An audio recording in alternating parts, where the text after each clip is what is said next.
So if you've been with us through this season, you know that we have been journeying through the book of 1st and 2nd Kings. It has been a labor of love and effort, work, whatever you want to call it. So fitting that we would end our journey on Labor Day weekend, right? Ha, ha, ha. But this morning, we finished the book of Kings in a not so great way. We've kind of known this has been coming all along, but we meet Judah at their demise. Israel's already been exiled into Assyria, and now Judah is going to meet their exile into the kingdom of Babylon. So we have a decent chunk to cover, but we're going to kind of do it in a summary kind of way this morning. What I want to try to do as well is just at least whet your appetite to the voice of the prophets. I wish that we could have done this more as we've gone along, but we've got, 35, I plan for 35 minutes every week. It's usually like 43 on the dot. I apologize for that. But aren't you glad I don't plan for 45 every week? So we haven't had the chance to do it. But the minor prophets and the major prophets, many of them, most of them, they're prophesying during this time leading up to and during exile. And so you really get a taste of what their message is about when you read it in the context of the history. So we're going to do just a teeny bit of that this morning because I've already preached to you a bunch of sermons about exile and why that happens. Yes, we'll cover it again, but that's what's going on. So if you have a copy of the scriptures, you can turn to 2 Kings chapter 25. And we're going to read verses 1 and following. It says, "So in the 9th year of Zedekiah's reign, on the 10th day of the 10th month, Nebuchadnezzar, king of Babylon, marched against Jerusalem with his whole army. He encamped outside the city, built siege walls around it. The city was kept under siege until the 11th year of King Zedekiah. By the 9th day of the 4th month, the famine in the city had become so severe that there was no food for the people to eat." You see how specific this language is? It's because for the nation of Israel, the exile was a defining moment. So they got it down to the day of the month of the year of the reign. This is core to their story. Famine becomes so severe that there was no food for the people to eat. And the city wall was broken through, and the whole army fled at night through the gate between the two walls near the king's garden. Though the Babylonians were surrounding the city, they fled towards the Arabah. But the Babylonian army pursued the king and overtook him in the plains of Jericho. All his soldiers were separated from him and scattered, and he was captured. He was taken to the king of Babylon at Riblah, where sentence was pronounced on him. They killed the sons of Zedekiah before his eyes. Then they put out his eyes, bound him with bronze shackles, and took him to Babylon. On the 7th day of the 5th month, in the 19th year of Nebuchadnezzar, king of Babylon, the Nebuzaradan, commander of the imperial guard, an official of the king of Babylon, came to Jerusalem. He set fire to the temple of the Lord, the royal palace, and all the houses of Jerusalem. Every important building he burned to the ground. The whole Babylonian army, under the commander of the imperial guard, broke down the walls around Jerusalem. The Nebuzaradan, the commander of the guard, carried into exile the people who remained in the city, along with the rest of the populace and those who had deserted to the king of Babylon. But the commander left behind some of the poorest people of the land to work the vineyards and the fields. The Babylonians broke up the bronze pillars, the movable stands, the bronze sea that were at the temple of the Lord, and they carried the bronze to Babylon. They also took away the pots, shovels, wick trimmers, dishes, and all the bronze articles used in the temple service. The commander of the imperial guard took away the censers and sprinkling bowls, and all that were made of pure gold and silver. The bronze from the 2 pillars, the sea, and the movable stands which Solomon had made for the temple of the Lord was more than could be weighed. Each pillar was 18 cubits high. The bronze capital on the top of the pillar was 3 cubits high and was decorated with a network and pomegranates of bronze all around. The other pillar with its network was similar. The The commander of the guard took as prisoners Sariah, the chief priest, Zephaniah, the priest next in rank, and the 3 doorkeepers. Of those still in the city, he took the officer in charge of the fighting men, the 5 royal advisors. He also took the secretary, who was chief officer in charge of conscripting the people of the land, and 60 of the conscripts who were found in the city. Nebuzaradan, the commander, took them all, brought them to the king of Babylon at Riblah. There at Riblah, in the land of Hamath, the king had them executed. So Judah went into captivity away from her land. Word of God for the people of God. What do we do with this? Well, we've been preparing for this really from the minute we saw the failures in Solomon's reign. That the glory of this temple now is in utter destruction. And to read this out loud or quietly to yourself ought to come with great gravity of heart to understand the catastrophe that this was. And to understand the depth of loss that was experienced. So I want to ask just 2 very basic questions this morning in the short time that we have. One, how does exile happen? And that's really a review. We've been talking about that for weeks upon weeks now. But 2, what does exile mean? What is lost in exile? And where does that leave the people? All right. So why does exile happen? Well, at one level, it happens very pragmatically because the kings of Israel dared to continually rebel against the king of Babylon, Nebuchadnezzar, who was far more great, far more mighty, and over the course of 3 separate invasions, he ultimately crushed them, literally, as well as figuratively. So let's kind of draw a timeline real quick between Josiah, who we talked about last week, and where we find ourselves today. So Josiah was this great hope. Remember, he leads a big revival. He finds the book of the law, brings the people back to God, and we talked about that, prepares them for the struggle of exile. Josiah is killed in battle against the Egyptians.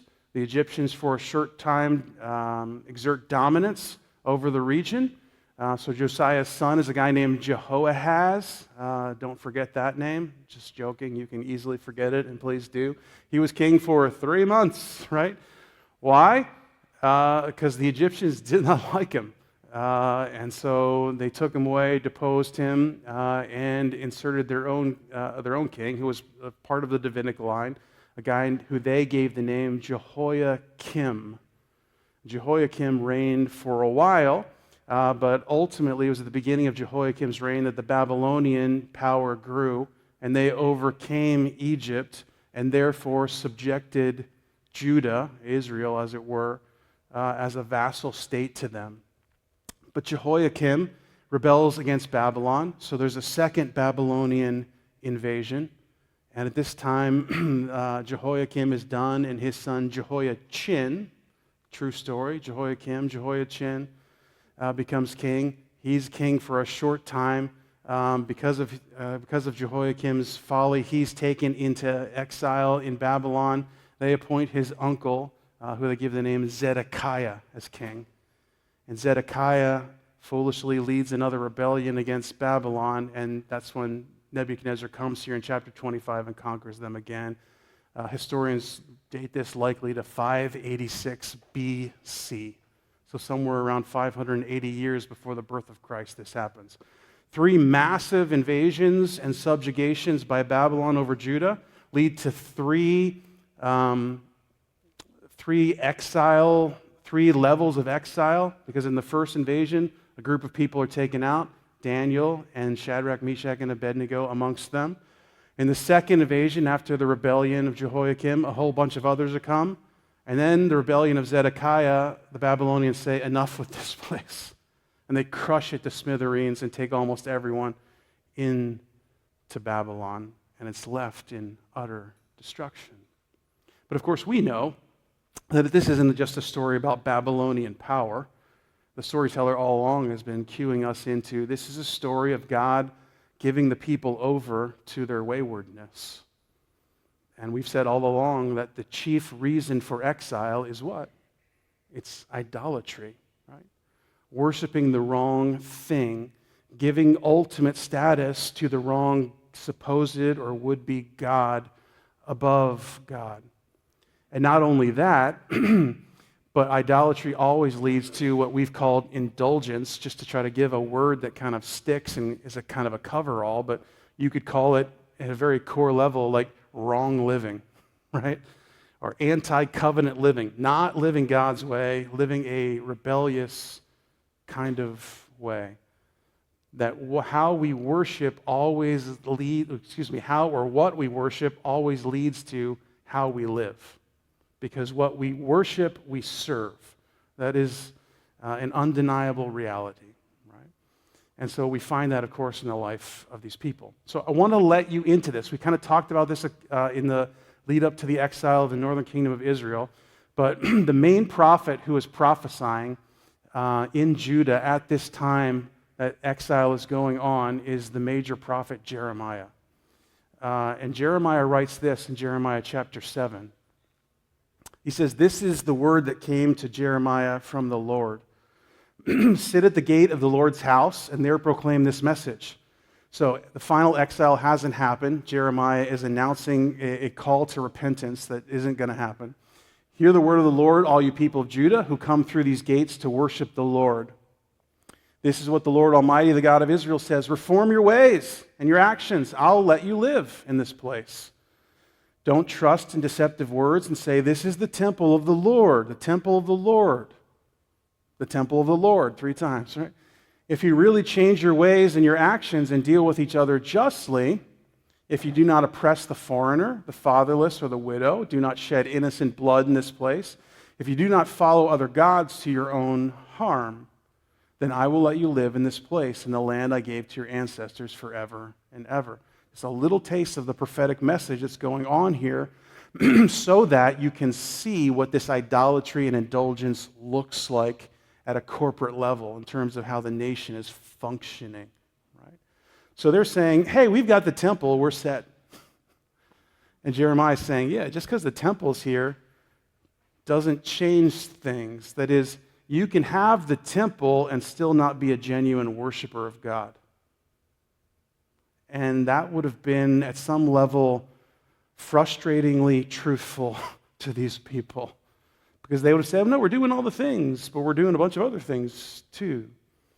And isn't it true for us sometimes that we kind of sit on our laurels or we rest on certain religious truths about our own faith? Well, I'm a Christian. Well, what does that mean? What does your worship and living look like?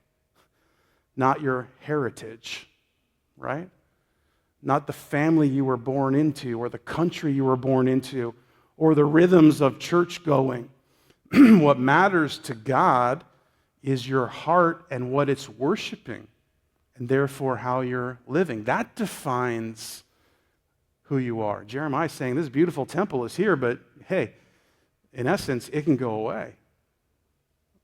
And instead, the people are living in idolatry to all kinds of things. And of course, their idolatry leads to a rebellious kind of lifestyle.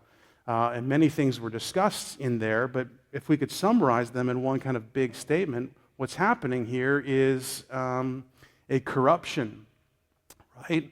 And a what we would call a use of power by the powerful to oppress those who are less powerful.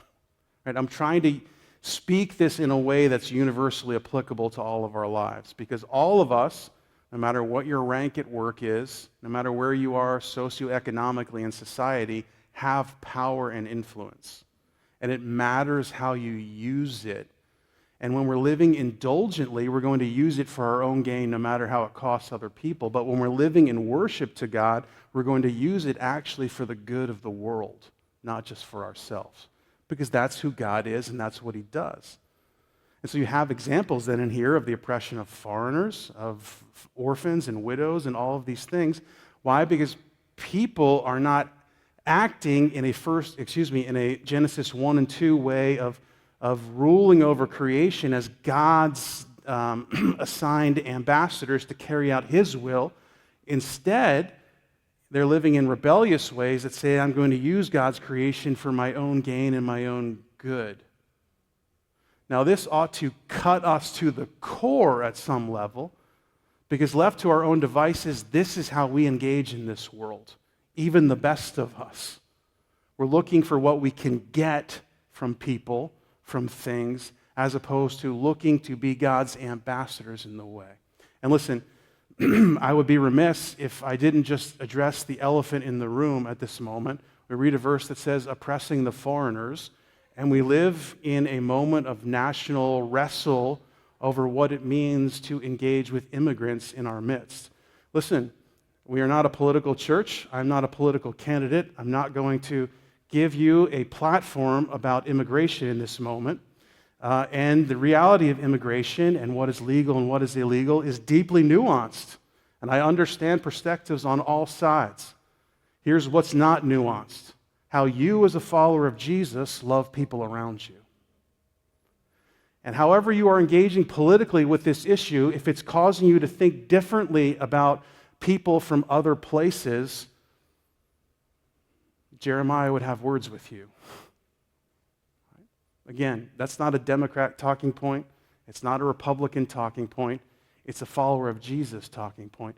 It matters how we engage with the people around us, regardless of how we figure this out nuanced politically. And there are, like I said, it's a deeply challenging issue, and I'm not taking one side or the other, but I am calling us in the midst of it, whatever perspective you have, to be bringing the lordship of Jesus as supreme over that political process or thought.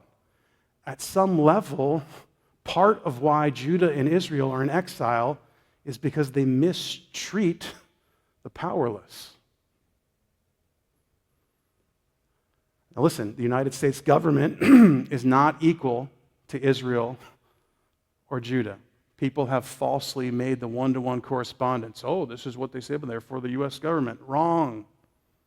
The U.S. government is a foreign national government that is never spoken of in the Scriptures. Who is the replacement of Israel and Judah? The church. So we better get this right, because the church can get exiled, as it were, too. Flames go out in churches because we're just going through religious motions and not actually worshiping God who calls us to live a particular way.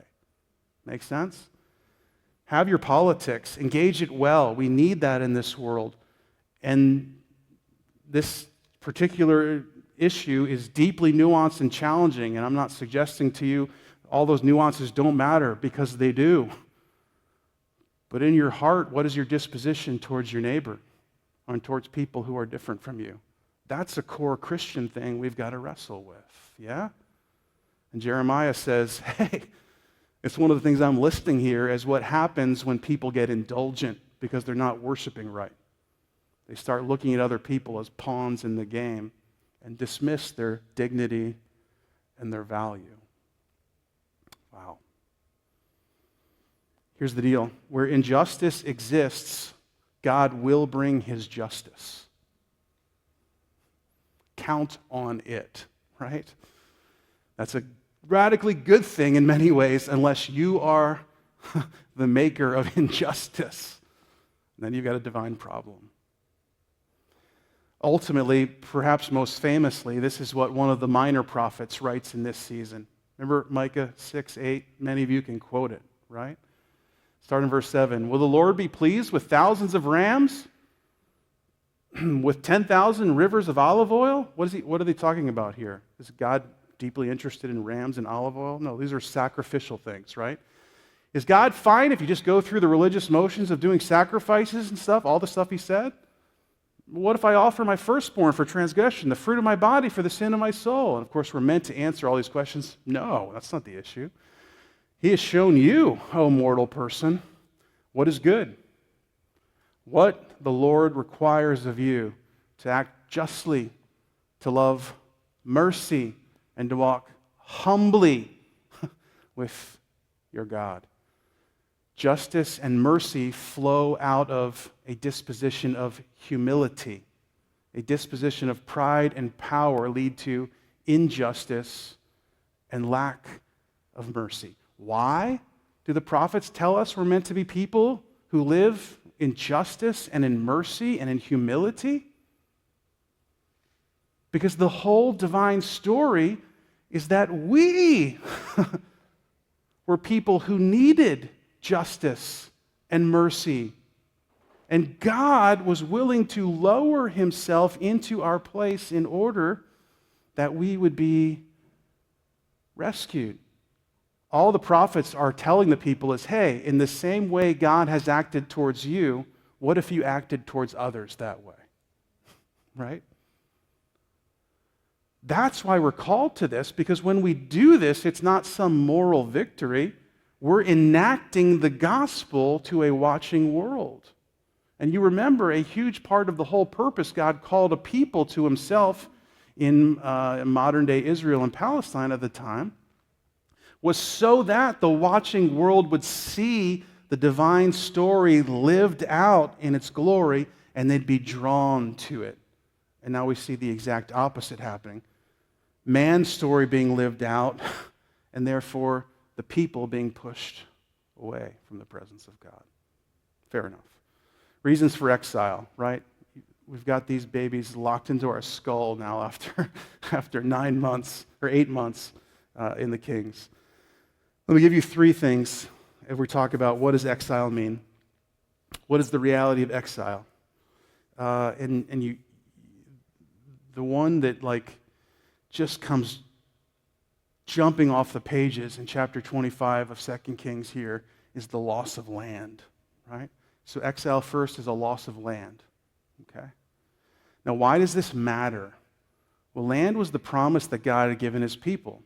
And oftentimes, God will give what we call an unconditional promise, right? That is, hey, I'm giving this to you, no strings attached, it's yours. The land was never an unconditional promise. It was always a conditional promise.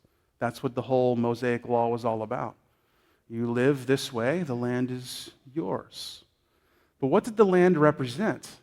The land in the Old Testament was the means of the full life. It was the place in which blessing and prosperity in life came. It's what Jesus would call the fullness of life. You remember the talk that God was giving them a land flowing with milk and honey. That's just agricultural analogy or speak to talk about fullness, right? Having all that you need in this place. And so to go into exile is to be removed from blessing and prosperity and provision. You see it? But more than that, for the people, the land was an inheritance. This is talked about all through the Old Testament. And so to have in your family line a tract of land that is yours meant that that will always be yours. And to have that meant that you have access to the promises of God into the future and forever. Now, who owns the land? Nebuchadnezzar, right? That no longer is passed down generation to generation. It is the loss of a future. Do you see it? The loss of land is enormous when we think about exile. The second loss is the loss of the temple, right? Again, in living color in this picture. They set it on fire and they crush it to the ground. If you want to read something super sad, go home and read Ezekiel chapter 10. You say, you really want me to read Ezekiel? Yes, Ezekiel chapter 10. Ezekiel chapter 10, Ezekiel, who is already, because he was part of one of the first waves of exile, already in exile, has this vision where he's transported to the temple and he watches the Spirit of God leave the temple. God is departing from the people, and it is crushing. What does the loss of the temple mean for the people? Well, we see in Jeremiah 7 that they were wrongly hoping in a building, first of all. So God's saying, we're going to get that problem out of the way. But the loss of the temple meant two very consequential things for the people. First, it meant the loss of the presence and the protection of God. Right? The temple was there because God dwelt there. And when God was there, things were pretty copacetic, right? Like, imagine having God with you wherever you were, and the amount of security that that would bring to you, no matter who is oppressing you from the outside or even the inside. And God had promised his people that he would protect them like an eagle, right? The only bird we love in this church, who surrounds her children with her great wings. This is who our God is, what he offers. And so for God to leave and for the people to leave the temple and for the temple to be crushed is to be removed from that kind of presence and protection. It's a huge loss. You see it? But what's more, what happened at the temple? How did the people engage with God at the temple? Through a sacrificial system, right? Which is hard for us to comprehend in the modern world of 2025. But it was the means by which the people had an economy of relating to God and of finding and embracing God's forgiveness for them through sacrifices. If the temple is gone, then that whole economy of relation is also gone. And now you have a whole group of people in Babylon without feasts and without sacrifices, who have been told their whole existence, without sacrifices, there's no forgiveness. And so they are now covered in their uncleanliness and their sin, without hope of being set free. The loss of the temple is enormous. But in these things, then, there's also this third thing, and that is the loss of identity. Because what God had done for his people is give them, once again, a true identity as true humanity, right? God is the creator of all things, therefore he gets to give all things their true identity. In Genesis 1 and 2, God gives humanity their true identity, to live in harmony with him, to carry out his governance over the world as he would do for his glory. That's what it means to be human. Now, we've come up with all kinds of other ideas of what it means to be human, but that's our true purpose. In God gathering Israel in the Old Testament, he is once again setting humanity back on that course to be truly human again in the way that he has identified them, to live his way with him in his land for his glory so the world would know. Right? That's the human purpose. And so their identity had become people who were once slaves who have now been liberated and restored to their true identity. What an incredible identity statement for humanity, right? In the same way this exile story is determinative in the storyline of Israel, so too the Exodus story was the high point of their storyline, because it was at the Exodus that God pulled them out of slavery, called them his children, made a covenant with them, moved in with them, and promised his protection to them. The Exodus meant, I'm no longer who I used to be. I once was a slave, but God has set me free. I'm a child of God now. Exile means the reverse. I'm actually, once again, in slavery. And therefore, in the same way the people in slavery to Egypt were defined by their value, productivity, and usefulness to the nation of Egypt, so too the humanity of Judahites and Israelites is determined by their usefulness, value, and productivity to the Babylonians. Babylon, Egypt, these are all placeholders, right? They're forced to move to the rhythm and the beat, as it were, of Babylonian purposes and culture, rather than to walk in communion with God towards true humanity. This is crushing. Exile is not just, this was always going to happen. Exile is grave. It's pain. It's massive, massive loss. And yet, somehow, we're meant to engage this with a reality of hope. Because if you keep on reading in 2 Kings, you'll find a bizarre story to end the whole book. I mean, you want to end this thing like, let's wrap it all up. And he's like, let me tell you a story. Jehoiachin was in prison, and then they released him, and now he's sitting at the king's table eating food with the king, and the king's giving him an allowance. God bless, story over. Like, weird, right? Why do we even care about Jehoiachin and where he's eating in Babylon? But if you put yourself in the eyes of the storyteller, what is he telling us? He's telling us, who is Jehoiachin? Well, he was a king in Israel. He was part of the Davidic line. The Davidic line was an unconditional promise of God. There will always be a Davidic king who will be over. In other words, the storyteller is telling us what? That line hasn't been severed. That promise isn't gone. There remains hope there. And strangely, as though it may be, or I think we're meant to see through the divine providence of God, this king is being treated as a co-equal of royals. And the storyteller is meaning to give us hope.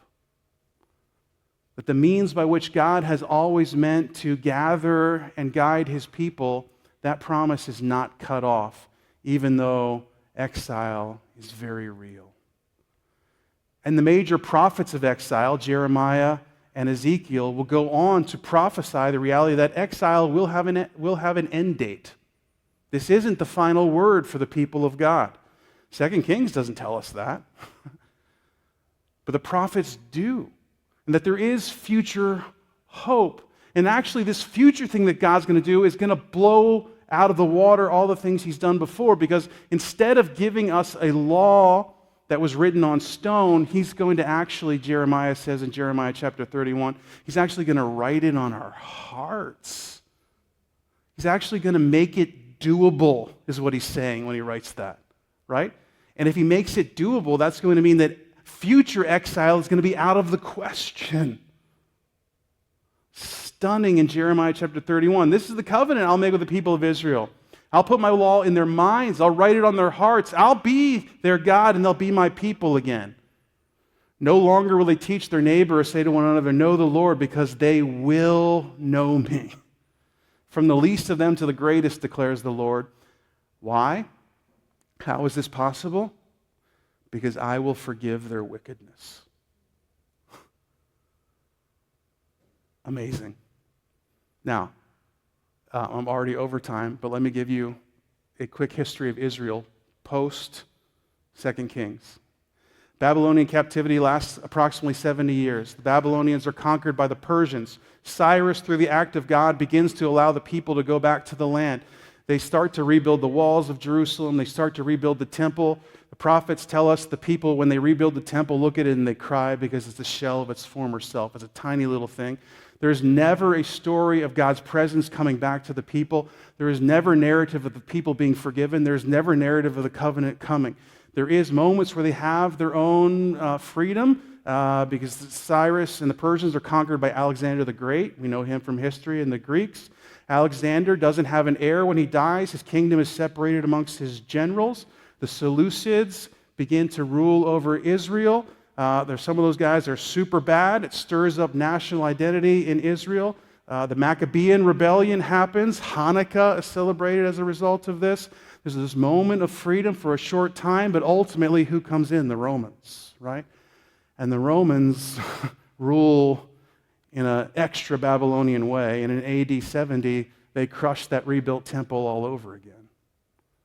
In essence, what I'm telling you is, though Cyrus lets them come back in 70, there's never this kind of return. And so the people, even under Roman occupation, are longing for the fulfillment of the prophets who have told them a return of exile is coming, that God's going to be knowable again, that they're going to be forgiven. How does it happen? The ultimate line of David that was not severed. Jesus Christ, our Lord and Savior, comes into exile to set us free. Meeting his ultimate exile in his death on the cross. Why? Because he becomes the once-for-all sacrifice that provides the forgiveness that the people need. Never again a sacrifice needed. And then he conquers the true oppressor, which was never Egypt or Assyria or Babylon or even Rome. It was the powers of sin and death in his resurrection. The resurrection of Jesus is the beginning of the return from exile, friends. And Jesus himself says, I am the new temple, rebuilt in 3 days. How do we come near and relate to God? How do we access his presence and his protection? Jesus! And therefore, Jesus also becomes to us the final fulfillment of the land promise of the Old Testament. Because what is the whole New Testament about? Being joined to Jesus. In essence, moving back into the land. The land is no longer a strip along the Mediterranean in modern-day Israel or Palestine. The land is the person of Jesus. And you've been invited to take your spot, and it is an inheritance for all time. Exile is a human reality. And in our exile, we face the reality of the loss in the same way the people of Judah did. And if you are apart from Jesus, you are in exile. And you are just running the rat race of this life, trying to be productive, trying to perform, trying to find value, trying to be useful, trying to find purpose. And Jesus is saying, exile is over. You can move back into the land. Jesus, I've come to set people free, to allow you to be truly human again.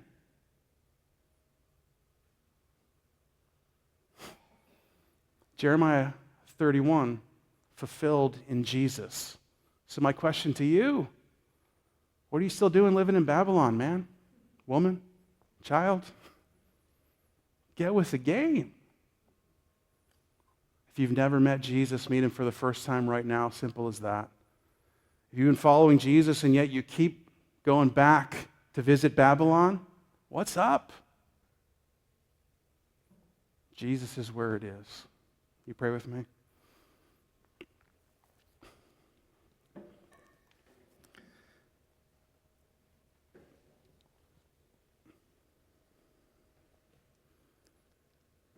God, it is our sin and our rebelliousness, our indulgence, our desire to say, yeah,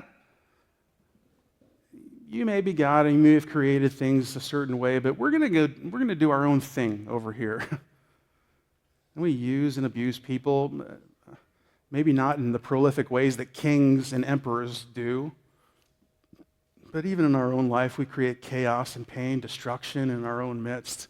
We're people of exile. And yet in Jesus, you have reversed exile and you have brought again a second exodus, a new exodus that the prophet Isaiah proclaimed.